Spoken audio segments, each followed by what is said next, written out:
just a few minutes ago, preceded by General Jackson, who is leading the talks as far as NATO are concerned, and who is simply going to present a precise timetable to the Yugoslavs about how they must withdraw, which routes they must take, when, and really what NATO is telling us is there won't be any give and take at these talks.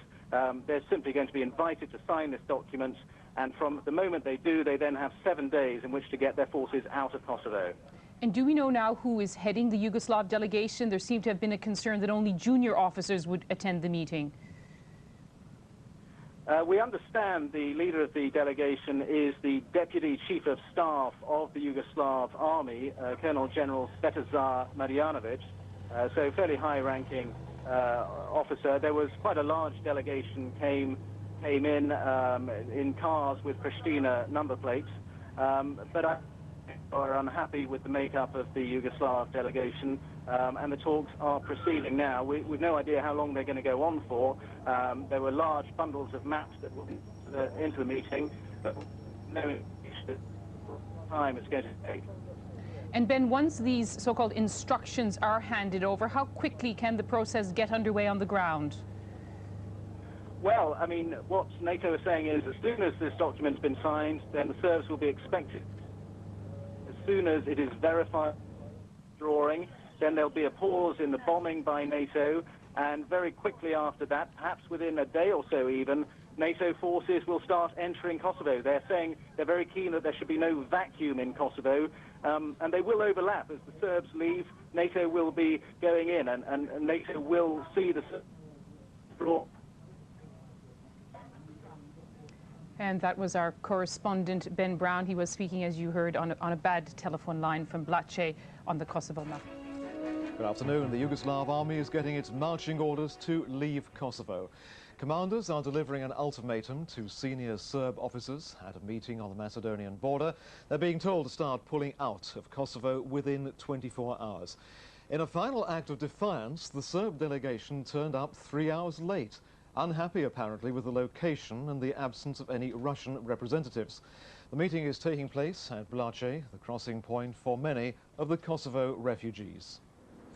General Sir Michael Jackson arrived at the Café Europa 3 hours after the proposed start of the talks. Complaints from the Serbs about the lack of a Russian contingent had delayed the meeting.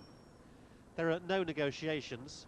NATO says they want to know how and when the Yugoslav forces will leave Kosovo, and says they will have 1 day once there is agreement. Maps were taken into the meeting to help with the logistical arrangements. While the talks were going on, in London, government ministers said hopes remain high that there could be a smooth transition between Serb forces leaving and international peacekeepers moving into Kosovo. The Yugoslav generals must agree how their troops and paramilitaries will be withdrawn. They must agree on the verification process and how it will work. And they must sign up to a timetable which is practical. How well Russian troops and NATO forces will cooperate could still be a sticking point. Russia's envoy, Mr. Chernomyrdin, has said they will send 10,000 soldiers. Britain had already said they were sending the parachute regiment. Today it was announced more were going in, bringing to 13,000 the total number of British soldiers. We have brought Milosevic to this point only by showing resolve and determination. That resolve and determination has not reduced by 1 iota, and it is important that Milosevic understands this. Indeed, the bombing raids have continued, but they do appear to have been lighter last night. Attacks were concentrated in Kosovo, and Belgrade itself was spared. Britain has insisted that Yugoslavia will get no aid to rebuild, while President Milosevic remains in charge. Tony Blair urged the Yugoslav people to vote him out of office. Lawrence Lee, Sky News. Sky's David Chater is at the border crossing in Macedonia, where Lieutenant General Sir Michael Jackson has been giving the Serbs a timetable for withdrawal from Kosovo. David, what's the latest from there, please? These talks have now been going on for about an hour. The two senior members of the Yugoslavian delegation are from the Interior Ministry and the senior command staff of the Yugoslavian Army. Now, they've got spread out in front of them some large maps. We saw that being taken in earlier in the day. And they've got to work out the details of exactly how and when the troop formations start moving, and it's got to be verifiable. Now, we don't know exactly what's going on in the Café Europa behind me. It's truckers' transport camp, if you like. It's the nearest and most convenient location for these talks to go on. But of course, the Blace border crossing itself is a very, very emotive place. It was here in the late days of March we began to see the streams of refugees coming out with their harrowing tales, the tales of ethnic cleansing, looting, burning, raping and killing of their family and friends and relatives. So this is a very emotive place to hold these talks. I think you can probably just make out that border crossing, which we've all come to know so well. And just to the left of that is the actual transit camp of refugees. There are 4,000 refugees still in there. They watched the Yugoslavian army delegation pass them this morning.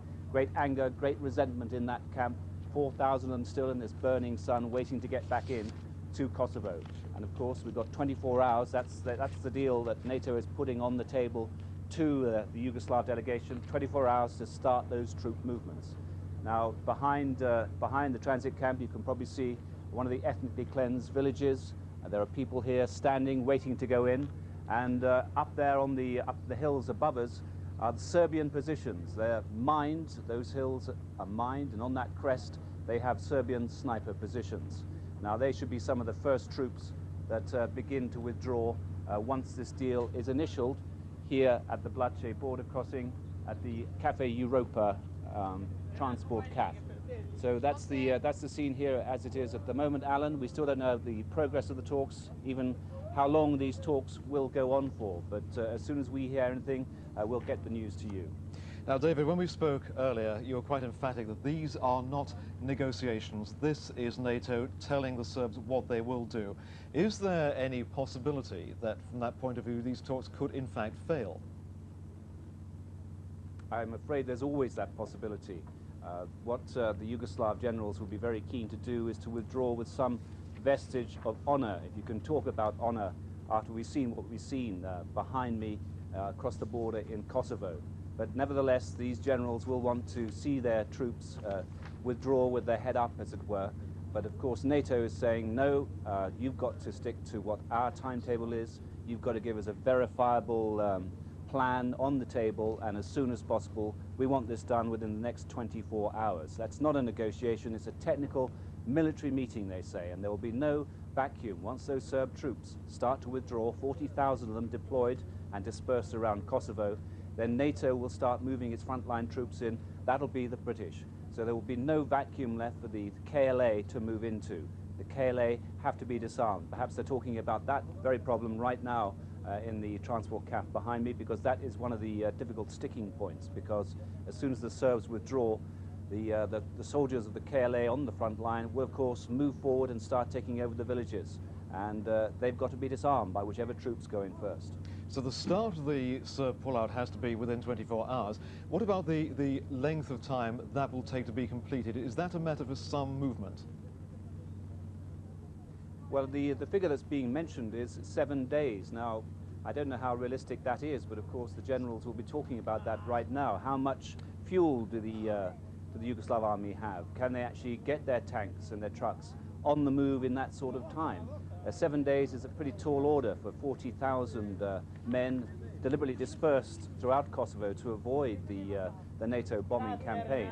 So it'll be a very large and very difficult logistic task for, first of all, the Yugoslav army, and to make sure it's verifiable, and also another huge logistical task for the NATO troops who'll go in and start securing the area, so we can begin to find out exactly what happened there, secure the area, and bring the refugees back home before winter. And that's going to be an immense task, and the UNHCR, the United Nations High Commission for Refugees, will be going in behind the military and protected by the military to assess exactly what has been going on in Kosovo. David, thank you very much indeed for that. And Sky's diplomatic corps in Macedonia. They'll provide logistical support and equipment for Chinook helicopters, which will ferry peacekeeping troops into the war-torn province. We're joined now by the station commander of RAF Lynham Group, Captain Jeff Bullen. A very good afternoon to you. Good afternoon. What exactly is your role at the moment? It's obviously an awful lot of men, a lot of planes. You have to get to somewhere very quickly. How do you go about it? Well, in fact, this is really just an extension of what we've been doing for the last 3 months, but our role in the campaign is probably not as newsworthy as our fast jet colleagues. We have for the last 3 months had daily aircraft going out into theatre, resupplying our fast jet guys with munition.